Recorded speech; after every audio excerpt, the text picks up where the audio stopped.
देवी प्रपन्नार्ति हरे प्रसीद प्रसीद मातार् जगतोऽखिलस्य प्रसीद विश्वेश्वरी पाई विश्वम तमीश्वरी देवी चराचरस्य। और सच्चे दरबार की जय। आप लोगों ने कल पार्वती ने जो तपस्या की थी उसका श्रवण किया। माँ भगवती पार्वती तपस्या कर रही है कि भगवान शंकर उसको पति के रूप में प्राप्त हों। हिमालय पर्वत पर माँ भगवती तपस्या कर रही है और शिवजी को प्राप्त करने का उनका दृढ़ संकल्प है। भगवान शंकर भी हिमालय पर्वत पर तपस्या में संलग्न हैं। तारकासुर नाम के दैत्य से सभी देवता त्राही त्राही कर रहे हैं। सभी देवता तारकासुर से दुखी होकर के भगवान विष्णु की शरण में गए। भगवान विष्णु ने बताया कि अगर भगवान शिव के अंश से संतान पैदा हो, पुत्र पैदा हो, वो तारकासुर का वध कर सकता है। अब भगवान शिव तो समाधि लगाए बैठे हैं। सती ने जो है शरीर का त्याग कर दिया था। अब पार्वती भगवान शिव के लिए तपस्या कर रही है। भगवान विष्णु ने बताया कि आप लोग सहयोग करें। माँ भगवती पार्वती शिव जी को पाने के लिए तपस्या कर रही है। अगर पार्वती और शिव जी का विवाह हो गया तो उनसे जो पुत्र होगा वही तारकासुर का वध करेगा।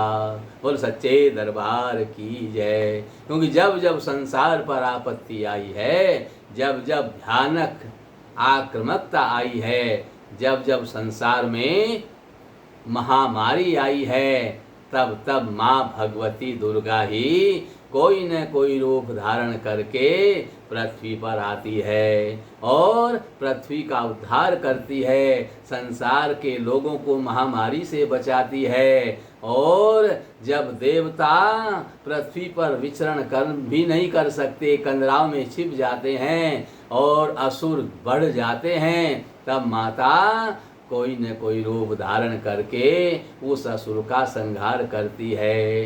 क्योंकि मात्र शक्ति ही अपनी संतान के लिए जो त्याग कर सकता है, माँ के अलावा कोई नहीं कर सकता। तो माता बार बार अवतार लेती है। तो यहाँ भी जब तारकासुर से सभी देवता दुखी हो गए तो उन्होंने माता भगवती की आराधना की। सभी देवता भगवान विष्णु के साथ में, ब्रह्मादि देवता सब साथ में आकर के माँ भगवती की आराधना करने लगे। और इन्होंने 9 दिन तक माता भगवती की आराधना की। और 10वें दिन जब इनका अनुष्ठान पूरा हुआ, हवन हुआ, हवन के बाद में माँ दुर्गा प्रकट हुई और बोली, क्या चिंता है, मेरे पुत्रों को क्या चिंता है। तब सभी देवताओं ने हाथ जोड़ करके माता भगवती के चरणों में दंडवत प्रणाम किया।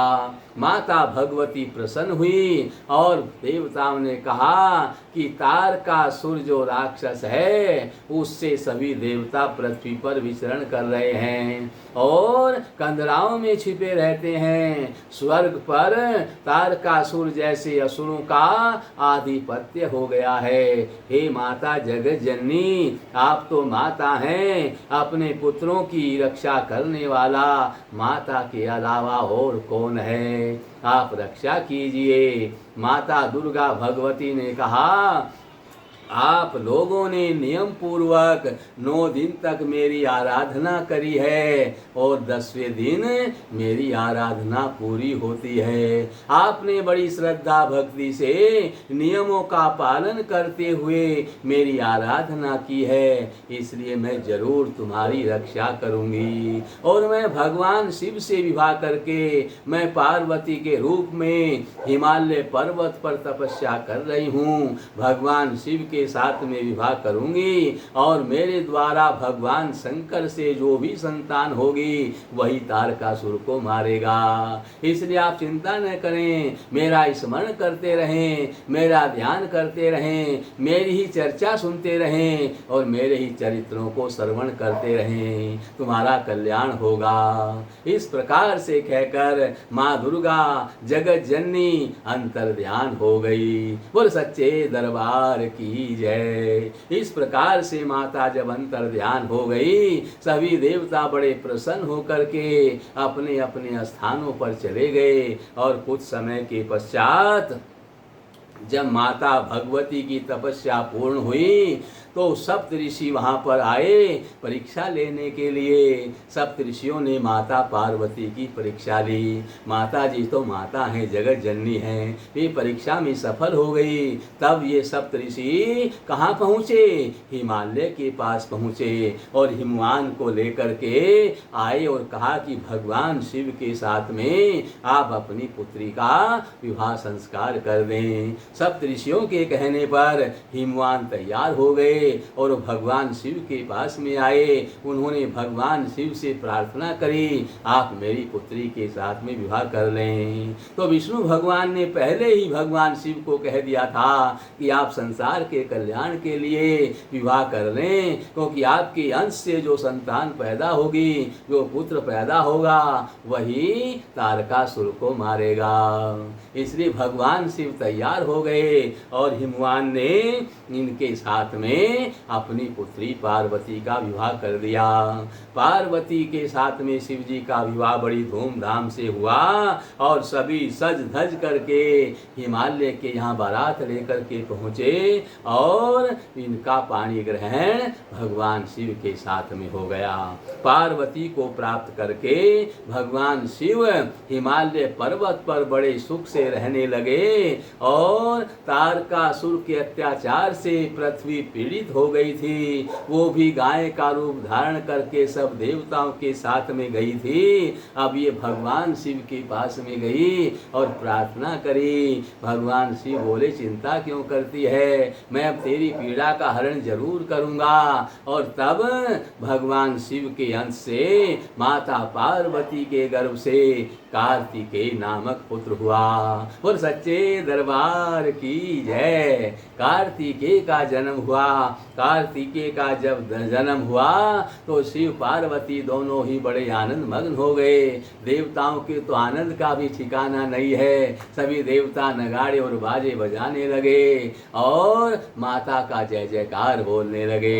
और सच्चे दरबार की जय। सभी देवता लोग प्रसन्न चित्त से गाने लगे, श्री राम जय जय राम, श्री राम जय जय राम, श्रीमन नारायण नारायण हरि हरि, श्रीमन नारायण नारायण हरि हरि। इस प्रकार से सभी देवता झूम उठे और बड़े ही आनंद में मग्न हो गए। और इसके बाद में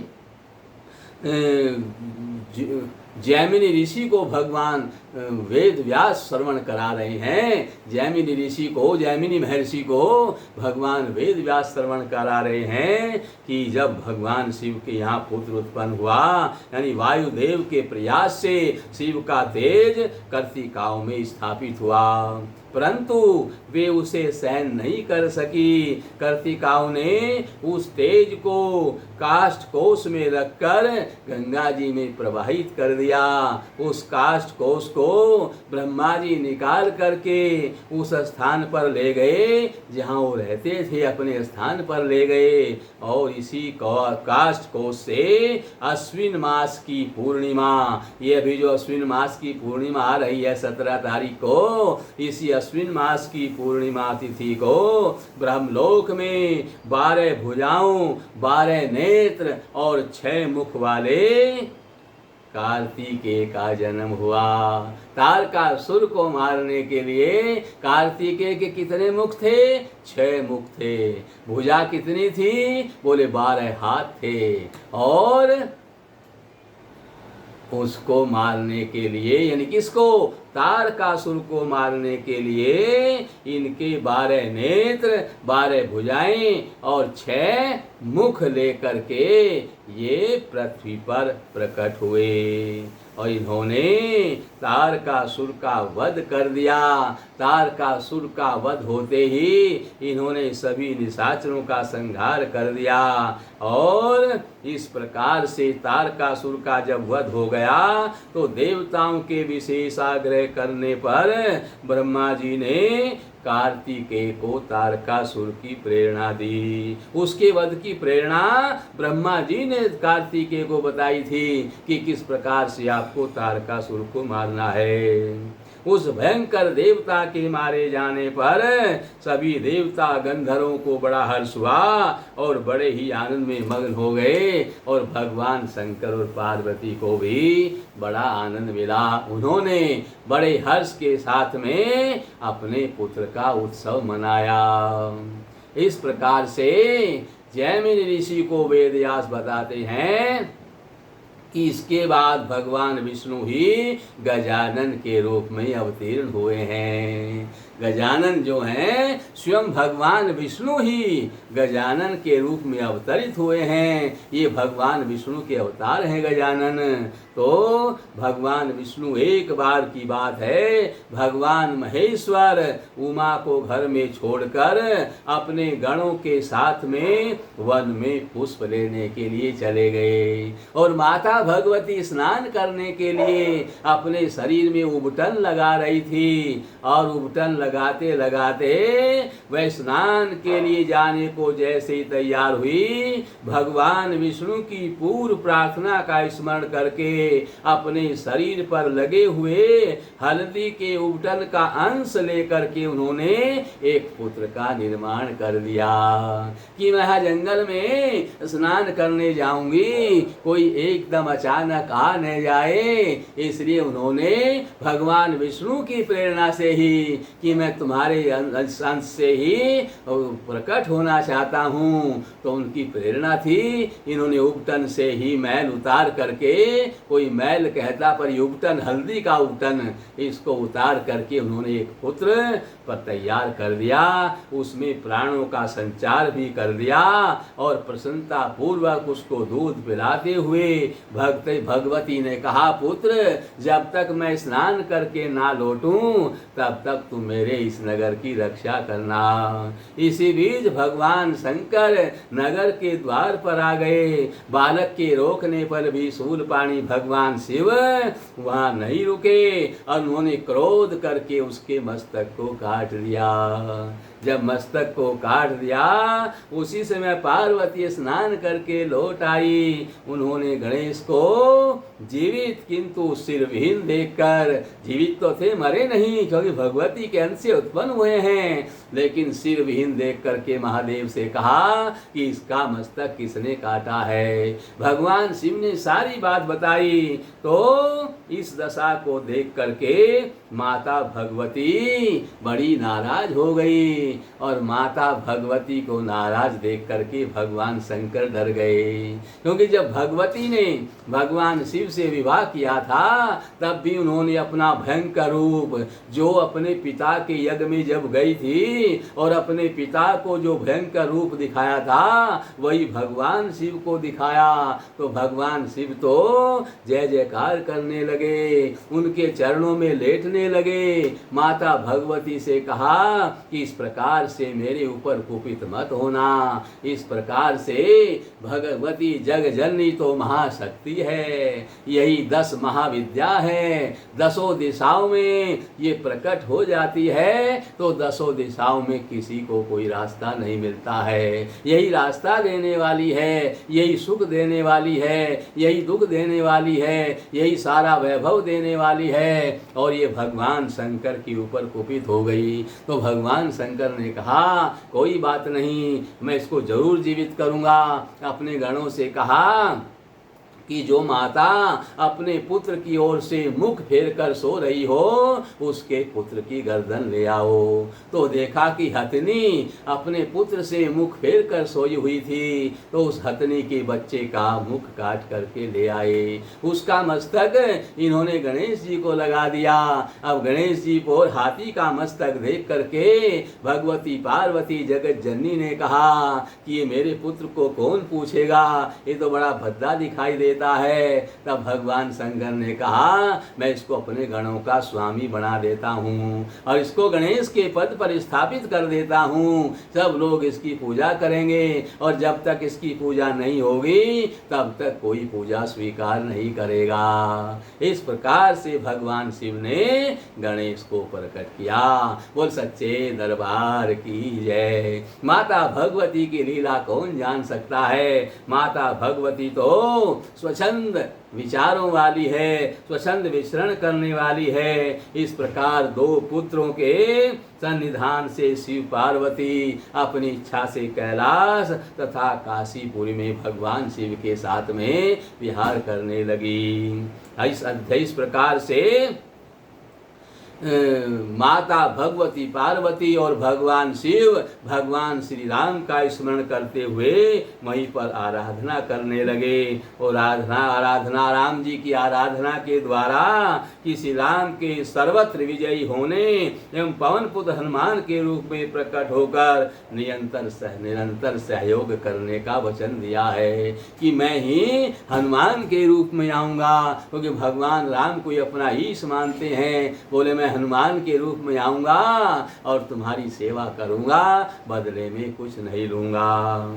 इस प्रकार से जैमिनी ऋषि वेद व्यास जी जैमिनी ऋषि को बता रहे हैं और नारद मुनि तथा भगवान महादेव का भी संवाद चल रहा है। भगवान महादेव ये बात नारद जी को भी बता रहे हैं। नारद जी ने महादेव से पूछा कि भगवान विष्णु ने पृथ्वी पर मनुष्य रूप में अवतार लेकर असह समय में पराम्बा भगवती की आराधना किस रूप में की थी। क्योंकि भगवान श्री राम ने भी माता भगवती पराम्बा की आराधना की थी। ये पराम्बा ही भगवती दुर्गा जगत जननी पार्वती सती सब इसी के रूप हैं। इस पराम्बा की उपासना भगवान राम ने भी की थी। 9 दिन तक आहार न लीना, 9 दिन तक उन्होंने आहार नहीं लिया।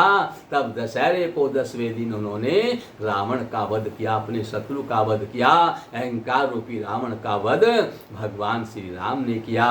ये महाशक्ति है। इसकी आराधना करके हम संसार की किसी भी वस्तु को प्राप्त कर सकते हैं। हम वैकुंठ धाम को प्राप्त कर सकते हैं। हम जन्म मरण से रहित हो सकते हैं। यही वैभव देती है, यही संसार के सुख देती है, यही हमें वैकुंठ देती है और यही मोक्ष प्रदान करती है। यही भगवती जगत जननी महाशक्ति है। बोल सच्चे दरबार की जय।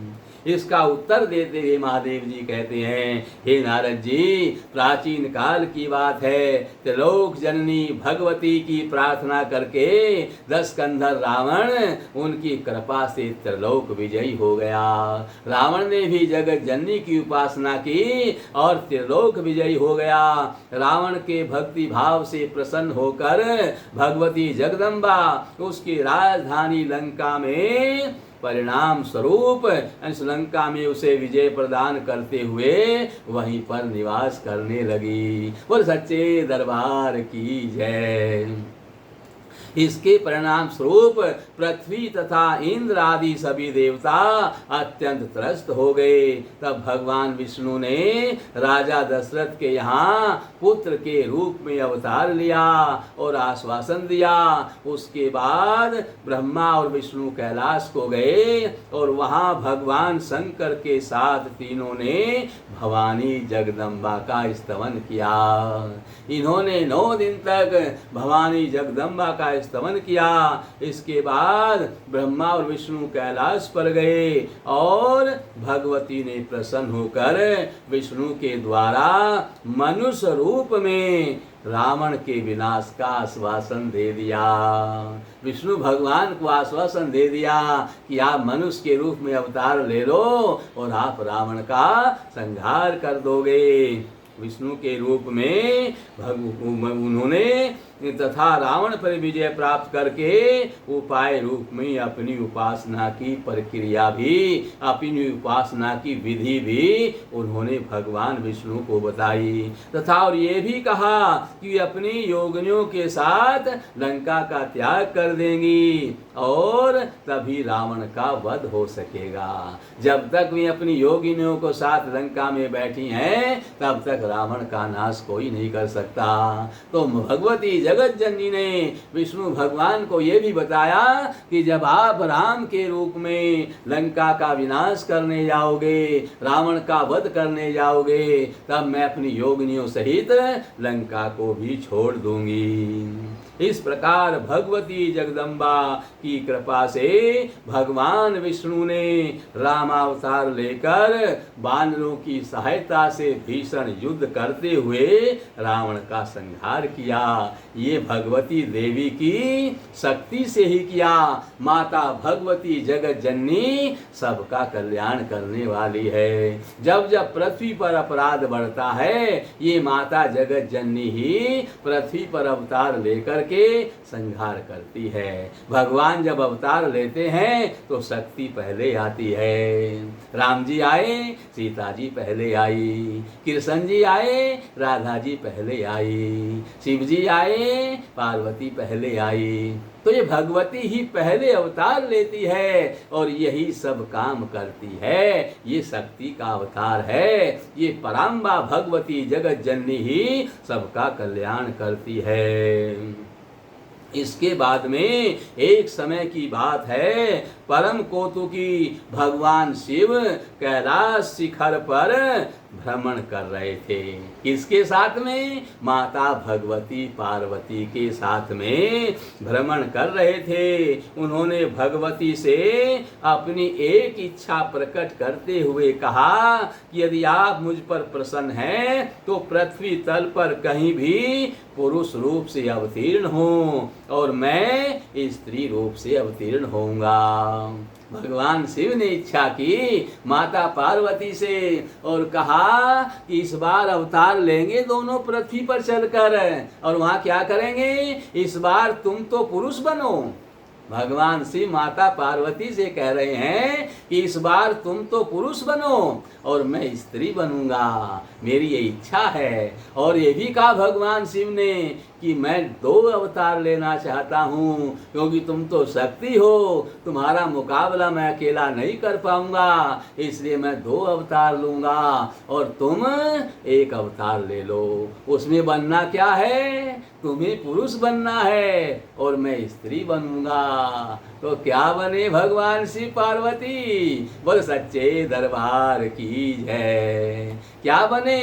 भगवान शिव तो बन गए राधा और पार्वती मैया बन गई कन्हैया। कन्हैया माता पार्वती बनी और शिवजी बने राधा। और शिवजी ने एक अवतार और लिया। किसका? बांसुरी का। ये जो बांसुरी भगवान कन्हैया बजाते हैं, कन्हैया तो पार्वती हैं और बांसुरी शिव है।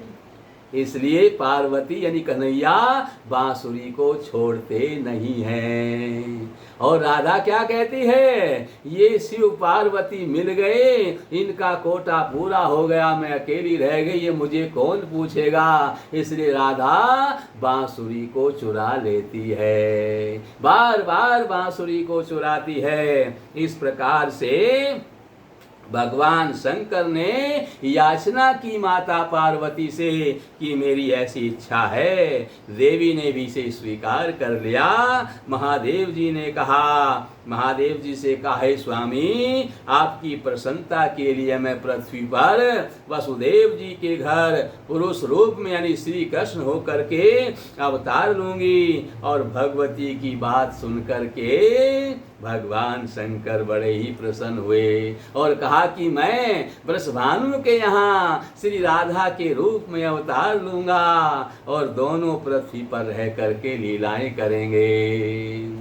इस प्रकार से भगवान शिव ने कहा। साथ ही उन्होंने यह भी कहा कि मेरी 8 मूर्तियां भी रुक्मणी सत्यभामा पटरानियों के रूप में मृत्यु लोक में अवतार लेंगी। इस प्रकार इस देवी पुराण के अनुसार भगवती जगदम्बा ही भगवान कृष्ण के रूप में तथा भगवान सदाशिव राधा रानी के रूप में पृथ्वी लोक में अवतरित हुए हैं। अब समझ में आया राधा कौन है, कृष्ण कौन है? वही राधा है, वही कृष्ण है, वही शिव है, वही पार्वती है, वही राम है, वही दुर्गा जगदम्बा जगजननी प्रांबा शक्ति है। इनमें कोई अंतर नहीं है। हम अज्ञानतावश इनको अलग अलग मानते रहते हैं, पर ये सब एक हैं, इनमें कोई अंतर नहीं है।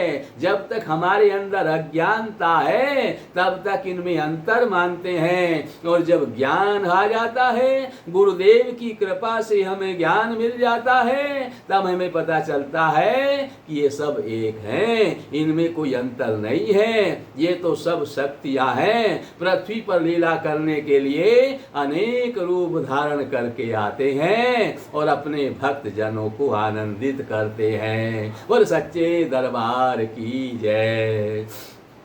इस प्रकार से पृथ्वी पर अवतरित हुए और आगे ब्रह्मा जी के अनुरोध करने पर भगवान विष्णु ने भी कृष्ण के बड़े भाई बलदेव के रूप में तथा पांडवों में अर्जुन के रूप में अवतार ले लिया।